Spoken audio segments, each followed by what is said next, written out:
Baik,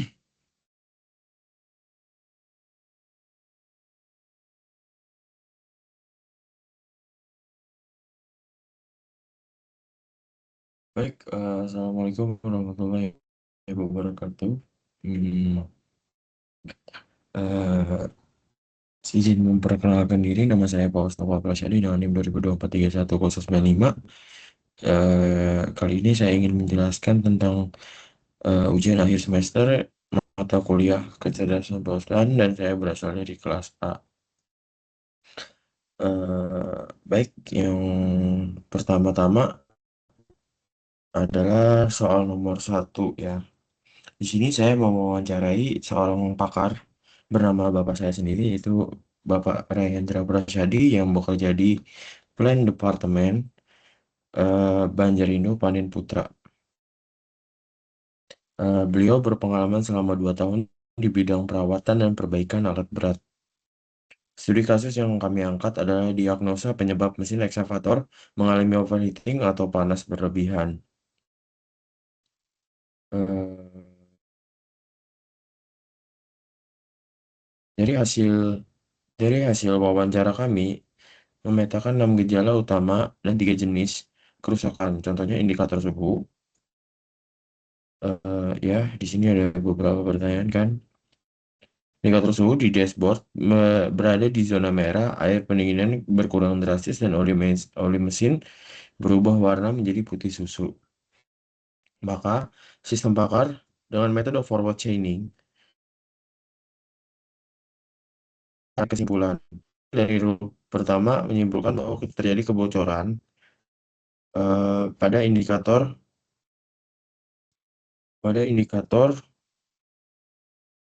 silinder head gasket, dan solusi langsung dari pakar adalah tindakan tip top overhaul atau turun mesin setengah. Jadi di sini ada beberapa gejala yang sudah saya kasih tahu sebelumnya. Indikator di dashboard menunjukkan zona merah atau alarm berbunyi. Gejala kedua, air pendingin atau radiator cepat habis atau berkurang drastis. Yang ketiga, ada sirip-sirip radiator yang tersumbat oleh debu, tanah, atau material sisa tambang atau lahan. Yang biasanya material sisa ini berupa tanah dan debu. Terdapat yang keempat, terdapat rembesan oli atau cairan di sekitar selang hose atau hidrolik atau mesin. Kipas yang kelima adalah kipas pendingin atau radiator fan berputar lambat dan tidak berputar sama sekali. Yang keenam ada oli mesin berwarna putih susu atau biasa. Kerusakan atau penyebab pertama adalah kebocoran pada cylinder head gasket yang tadi saya sudah sebutkan. Yang kedua ada penyebab dua menyumbatkan eksternal pada inti radiator. Yang ketiga adalah kerusakan pada sistem bergerak kipas. Yang solusi pertama adalah melakukan silinder head gasket atau down mesin setengah. Itu solusi pertama yang saya sudah sebutkan. Yang solusi keduanya adalah membersihkan sirip radiator menggunakan semprotan air bertekanan secara hati-hati atau flushing atau cleaning. Solusi yang terakhir adalah lakukan penyetelan ketegangan V-belt atau ganti komponen fan motor yang aus. Metode sistem bakar yaitu rule based reasoning. Metode yang dipilih adalah dengan teknik penalaran maju forward chaining yang sudah saya sebutkan. Cocok untuk yang kerusakan alat berat. Mekanik di lapangan biasanya memulai mengidentifikasi gejala-gejala yang terlihat atau fakta di lapangan menuju kesimpulan jenis kerusakan dan solusinya. Aturannya yang pertama ada rule one, if indikator suhu menunjukkan zona merah, and air pendingin cepat habis, and only mesin berwarna putih, dan kerusakan adalah kebocoran silinder head gasket. Dan solusinya adalah overhaul. Itu yang pertama. Yang aturan kedua, if menunjukkan zona merah, and sirip-sirip radiator tersumbat debu atau tanah, dan kerusakan penyumbatan eksternal radiator, dan solusinya adalah membersihkan sirip indikator dengan air bertekanan yang cukup untuk membersihkan. Rule 3, if indikator suhu menunjukkan zona merah and kipas dan gangguan sistem penggerak kipas. Dan solusinya adalah setel ulang atau ganti V-belt motor. Baik, itu adalah penjelasan nomor satu. Kita lanjut ke penjelasan nomor dua.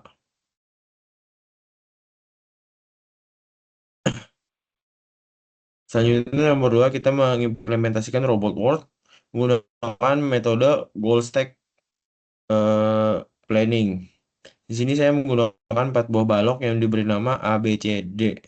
Kondisi awal blok B berada di atas blok C, sedangkan blok A dan D berada bebas di atas meja. Kondisi akhirnya kita dapat lihat dari sini. Kondisi akhirnya eh, saya membuat tantangan dengan menyusun balok menjadi formasi piramid 3 lantai. Blok D harus paling bawah sebagai pondasi dan blok B dan C berada di lantai 2 atas dan blok A berada di puncak piramida menopang blok B dan C sekaligus menggunakan prinsip goal stack planning. Robot akan mengeksekusi langkah demi langkah. Pertama-tama B dan C untuk memindahkan B dari atas C lalu put down B ke meja. Sekarang semua balok berada bebas di atas meja. Ya,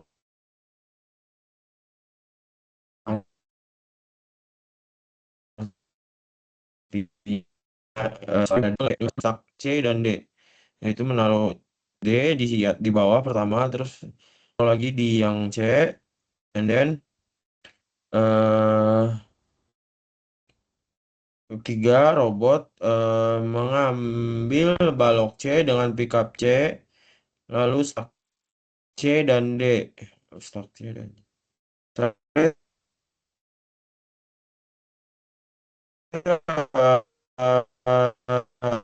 yang B belakang yang A mengambil balok A dengan pickup A lalu melakukan staf A, B, dan C untuk mengunci posisi A di puncak piramida. Formasi piramida pun berhasil terbentuk. Beginilah hasil akhir dari robot lengan yang sudah saya rancang menggunakan goal stack planning. Baik, itu nomor dua. Kita lanjut ke nomor tiga. Di nomor tiga sendiri, kita menerapkan teknik unsupervised learning menggunakan algoritma K-means clustering. Kasus yang diangkat adalah clustering performa unit alat berat berdasarkan jam kerja dan konsumsi bahan bakar per liter eh bahan bakar liter per jam. Untuk menentukan unit yang butuh perawatan, saya membuat tabel tersebut dari ekskavator pertama yaitu 4.500 jam dan konsumsi BBM-nya ada 22 eh, per jam gitulah anggapannya ya. Untuk singkatnya di sini terlihat sudah.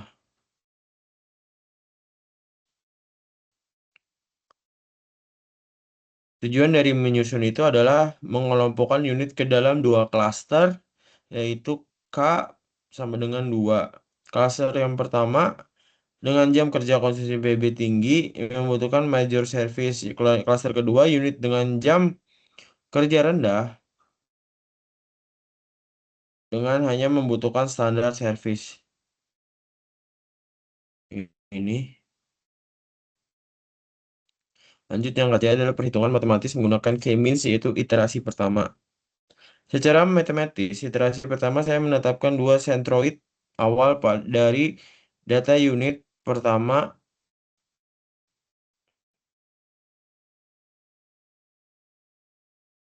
Di sini terlihat ada langkah pertama adalah akan dilakukan sentroid awal secara acak. 4.500 itu tadi yang di atas yang ini yang kerja. Terus dua-dua tadi itu ada bahan bakarnya. Mana sorry. Dan slide kedua adalah yang di bawahnya yaitu 1.200 jam kerjanya Dan ini ada 15 jam, 15 jam, maaf, ini adalah 15 liter bahan bakar yang digunakan gitu.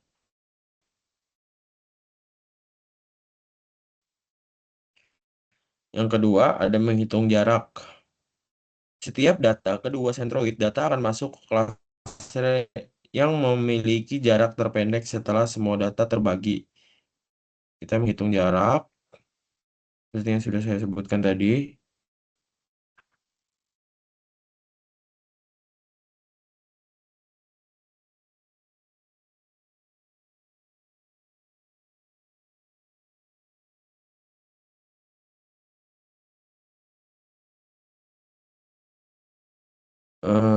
Tadi jarak terpendek ya. Terlihat jarak tidak ini. Yang langkah kita menghitung rata baru untuk menetapkan posisi sentroid berikutnya hingga pengelompokan datanya stabil atau konvergen. Ini adalah langkah-langkah untuk pengelompokan akhir di iterasi pertama untuk menentukan posisi sentroid berikutnya. Terlihat di sini unit yang tinggi ada ekskavator pertama, tiga, kelima, ketujuh, 9, 11, 13, 15, dan 19. Dan unit yang paling rendah ada 2, 4, 6, 8, 10, 12, 14, 16, 18, dan 20. Kita akan mengupdate baru menuju X1 dan X2 pada masing-masing klaster menjadi titik pusat baru. Ini sudah saya 450 8, ini per 10 maaf 2 tambah 25 sampai dengan 23 per 10 jadinya menghasilkan 44. Baik, mungkin segitu saja dari saya untuk untuk materinya. Wassalamualaikum warahmatullahi wabarakatuh.